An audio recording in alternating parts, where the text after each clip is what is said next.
কি বলেছে, আকাশ 50 দিনে একা একটি কাজ করতে পারে, সে বিকাশের সঙ্গে কাজ করলে 30 দিনে কাজটি শেষ হয়, বিকাশ একা কাজ করলে কত দিনে কাজটি শেষ করতে পারবে। দেখো আকাশকে এ দিয়ে ডিনোট করলাম, আকাশ বলেছে 50 দিনে, হ্যাঁ, আকাশ আর বিকাশ মিলে করলে সেটা করবে হচ্ছে 30 দিনে বলেছে আমাদের, ঠিক আছে।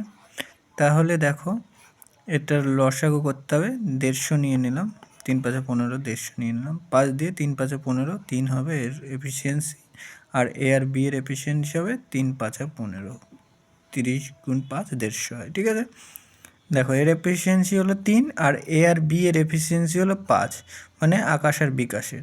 তাহলে আকাশ আর বিকাশের থেকে যদি আকাশকে বাদ দিয়ে দিই তাহলে আমাদের পড়ে থাকবে বিকাশ, তাই তো। বিকাশ তাহলে 5-এর থেকে 3 বাদ দিলাম, আকাশ বাদ দিলাম, তাহলে কত পড়ে থাকে, বিকাশের এফিসিয়েন্সি হচ্ছে আমাদের 2 পড়ে থাকলো, ঠিক আছে। এবার এই 150 কাজ যদি বিকাশ 2 এফিসিয়েন্সি দিয়ে করে তাহলে কত সময় লাগবে দেখো, 2 দিয়ে কাটাকুটি দাও, 7 দুগুণে 14, 10 থাকে, 5 দুগুণে 10, 75 দুগুণে 150 হয়, একবারে করতে পারতাম, তোমাদেরকে বোঝানোর জন্য এরকমভাবে করলাম। তাহলে সঠিক উত্তর আমাদের 75 দিন, অপশান এতে আছে, ঠিক আছে।